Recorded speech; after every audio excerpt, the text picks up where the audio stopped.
అసలు మేమేం పాపం చేశామని ఈ శిక్ష వేశావు? ఆ బిడ్డ పుడితే అరిష్టమైతే ఆ బిడ్డను దాని కడుపున ఎందుకు పడేశావు? అది ప్రాణాలతో బతికితే ఈ ఊరు జనం ఊరుకోరు.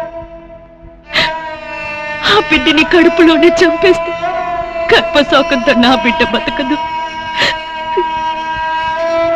తల్లిగా ఈ నరక యాతనని నేను భరించలేనమ్మా, నేను భరించలేను. శాంత, ఏమిటండి మన అమ్మాయి చేసిన తప్పు? ఎందుకు ఇంతగా శిక్షిస్తున్నాడు ఆ దేవుడు? మనుషులు చేస్తున్న నిర్వాకానికి దేవుడేం చేస్తాడు శాంత? ఆ అరిష్టం మీద దాని వంశంలోనే ఉంది. ఇంద్రానికి పుట్టిన బిడ్డకు ఆ రోజు కూడా అలాగే అన్నారు. ఇప్పుడు దాని వారసుడు కూడా అలాగే అంటున్నారు. వాళ్ళ వంశం పెట్టిన పాపానికి నా బిడ్డ బతుకు అన్యాయం అయిపోయిందంటే శాంత, నీ బిడ్డ బతికే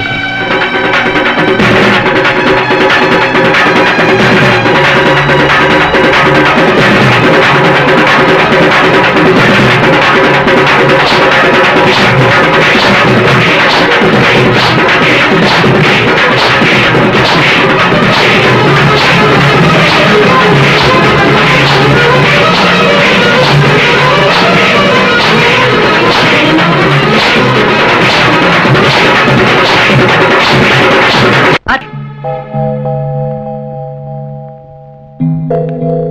ఏమిటి దారి తప్పి వచ్చావా? కాదు, నీకు దారి చూపించడానికి వచ్చాను. నాకు దారి చూపించడానికా? ఎలా? మాజీ వియపురాలుగానా, లేక మొగుడు వదిలేసిన కూతురికి తల్లిగానా? ఇంద్రాణి, పర్వాలేదే, వదిన గారనో వియపురాలనో పిలిచి పరువు పోగొట్టుకోకుండా పేరు పెట్టి పిలిచావంటే తెలియగల దానివే. ఎందుకొచ్చావు? నీకొక విషయం చెప్పాలి. కాళ్ళు పట్టుకుని చెప్తావా, కన్నీళ్లు పెట్టుకుని చెప్తావా? ప్రియ నీ కూతురు. ప్రియ నా కూతురా?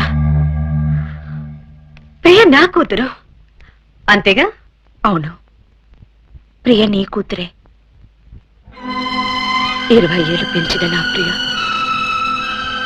నీ కూతురని తెలిసాక నీకు ఈ నిజం చెప్పకూడదని దాచుకున్నాను. కానీ నవమాసాలు మోసిన నీకు నిజం చెప్పకుండా దాచుకోవడం ద్రోహం అనిపించి వచ్చాను. సబాష్, మొగుడే తెలివైన వాడు అనుకుంటే నువ్వు అంతకంటే తెలివైన దానిలా ఉన్నావు. కూతురు కాపురం కోసం కట్నాలు దారపోసేవాళ్ళున్నారు, అల్లుండి తన వాళ్ళ నుంచి వేరు చేసి ఇల్లరికం తెచ్చుకునే వాళ్ళు ఉన్నారు. కానీ కోడల్లే కూతురు అని చెప్పేవాళ్ళు మాత్రం ఈ చరిత్రలో మీరిద్దరే ఉంటారు. సంజయ్ నా అల్లుడు కాబట్టి ప్రియని కూతురు చేశారు. అదే వాడు నా కొడుకై ఉంటే అప్పుడేం కథ చెప్పేవాళ్ళు. చిచ్చి, తలుచుకుంటేనే ఆశ వేస్తుంది. ముందు ఇక్కడి నుంచి బయటికి వెళ్ళు. Get out.